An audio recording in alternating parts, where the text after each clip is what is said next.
A ver, pensemos en esto por un momento. Perderlo absolutamente todo. La familia, la casa, la profesión, hasta el propio nombre. El psiquiatra Viktor Frankl no tuvo que imaginarlo, él lo vivió en los campos de concentración nazis. Y de esa oscuridad total, pero total, sacó una de las ideas más potentes y luminosas del siglo XX. Hoy vamos a explorar justamente eso, cómo encontró un sentido para la vida en un lugar donde la vida francamente parecía no tener ningún valor. Y esta pregunta que ven en pantalla, no es una pregunta filosófica para una tarde de café. Es la pregunta que Frankl tuvo que responderse a sí mismo cada mañana para poder sobrevivir. Es una pregunta que nos pone de frente con los límites del sufrimiento, pero también, y esto es lo increíble, con la fortaleza del espíritu humano. Para entender sus ideas, primero hay que entender su historia. Y la historia de Frankl es, literalmente, un descenso a los infiernos. Todo empieza con su deportación, cuando a él, a su familia y a miles y miles de personas los arrancan de sus vidas y los meten en una maquinaria que no solo buscaba destruir cuerpos, sino sobre todo quebrar el alma. Y esto no era un caos para nada, era un proceso fríamente calculado para deshumanizar. Primero, te subían a trenes de carga, todos apretados, sin comida, sin agua, por días. Al llegar a lugares como Auschwitz, venía la selección. Un simple gesto con la mano de un oficial te mandaba a la fila de trabajos forzados o directamente a la cámara de gas. Después, te quitaban todo lo que tenías. Todo. Frankl intentó salvar el manuscrito de su libro, el trabajo de toda su vida, pero se lo llevaron igual. Y el último paso. Te rapaban, te daban un uniforme a rayas y te tatuaban un número en el brazo. Listo. Dejabas de ser una persona. Piénsenlo, el shock que debe ser eso. Un día eres el doctor Viktor Frankl, un psiquiatra con una carrera, con prestigio. Al día siguiente, ¡pum!, eres el prisionero 119.104. Tu nombre, tu historia, tus logros, todo borrado. Para los guardias, no eras nadie, solo un número. Y si sobrevivir a la llegada ya era casi un milagro, el día a día era un infierno constante. Golpes, insultos a toda hora, una única comida al día, si se le puede llamar así, una sopa aguada y un pedacito de pan. Con eso, tenías que aguantar trabajos forzadísimos bajo un frío terrible o un calor insoportable. Y siempre, siempre, la amenaza de enfermarte y morir o de que te seleccionaran para la cámara de gas. Y a todo eso, súmenle la tortura mental de no saber absolutamente nada de tu familia, de tus seres queridos.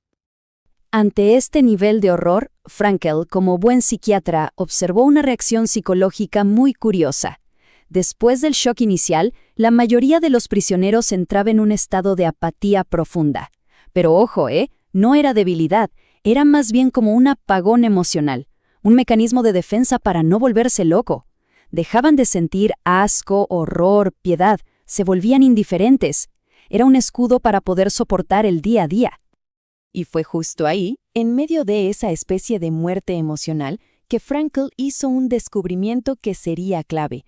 Se dio cuenta de que de alguna manera podía predecir quiénes iban a ser los siguientes en morir.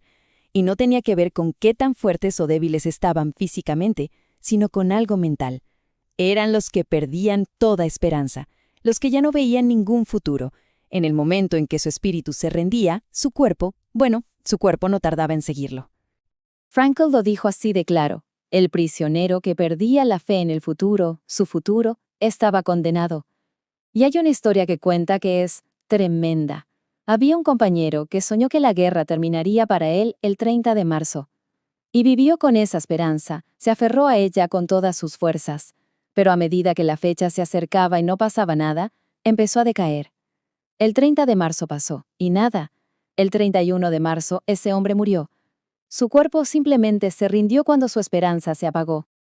Ok, entonces, si perder la esperanza era básicamente una sentencia de muerte, ¿qué era lo que mantenía a algunos con vida? ¿Cuál era la diferencia? Bueno, fue en esa oscuridad, en ese pozo sin fondo, donde Frankl encontró la clave de todo, lo que él llamó la última de las libertades humanas. Y esta es la idea central, la que lo cambia todo. Él se dio cuenta de que los nazis podían quitarle todo. Su ropa, su comida, su dignidad, su nombre, todo.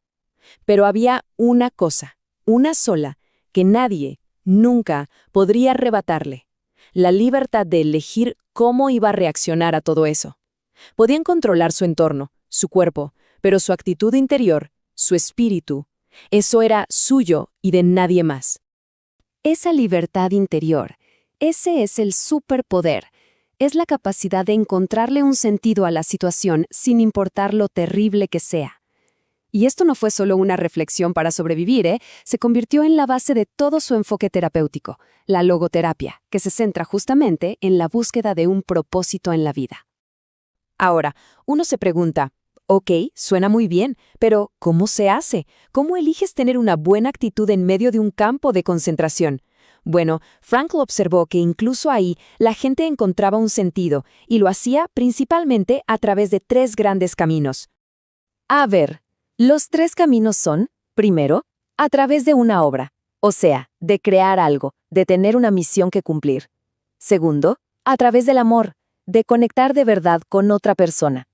Y tercero, y este es el más radical de todos, a través de la actitud que tomamos frente al sufrimiento que es inevitable.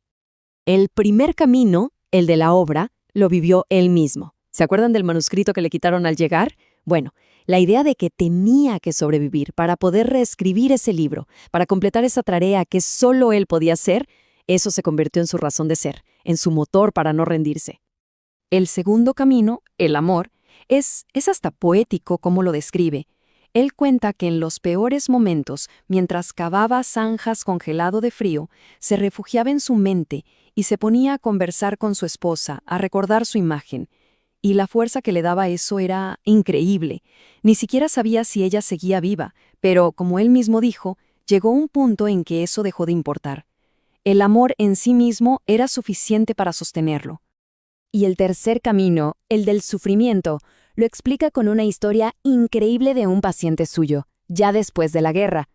Era un hombre mayor, destrozado porque no podía superar la muerte de su esposa. Entonces Frank le preguntó, ¿qué hubiese pasado si usted hubiera muerto primero? El hombre, sin dudarlo, dijo, para ella habría sido terrible, habría sufrido muchísimo. Y Frank le responde, ¿lo ve? Usted le ha ahorrado a ella todo ese sufrimiento. De repente, el dolor de ese hombre tuvo un sentido. Se convirtió en un sacrificio hecho por amor. Y todo esto nos lleva al punto central, al cambio de perspectiva total que propone Frankl. La búsqueda de sentido no se trata de qué podemos esperar de la vida, sino de qué es lo que la vida espera de nosotros. A Frankl le encantaba citar a Nietzsche, con esta frase que es demoledora: quien tiene un porqué para vivir puede soportar casi cualquier cómo. Y esto resume perfectamente lo que él vio en los campos. Tener un propósito, un porqué, es la fuerza más poderosa que existe. Y aquí viene el giro de 180 grados que nos pide Frankl. Porque, seamos sinceros, casi siempre nos pasamos la vida con la misma pregunta en la cabeza. ¿Qué me va a dar la vida? ¿Qué espero yo de la vida? Y Frankl nos dice, no, esa es la pregunta equivocada. La pregunta que de verdad importa es al revés. ¿Qué espera la vida de nosotros? ¿Qué nos está pidiendo esta situación en particular? ¿Cuál es nuestra responsabilidad aquí y ahora? Y esto, claro, lo cambia todo. Porque significa que el sentido de la vida no es algo que está por ahí, escondido, y que tenemos que encontrar como si fuera un tesoro. Para nada. Es algo que construimos. Lo creamos cada día con nuestras decisiones, con nuestras acciones, con la forma en que respondemos a lo que la vida nos pone enfrente. Así que, al final, la gran lección de Frankl nos deja con esta pregunta resonando. Una pregunta que es para cada persona, porque cada quien tiene una combinación única de talentos, de historia, de circunstancias. Y la pregunta es, ¿cuál es esa tarea, esa responsabilidad que solo cada uno de nosotros puede cumplir? Encontrar esa respuesta, nos dice Frankl, no es solo encontrar un propósito, es encontrar la razón para vivir.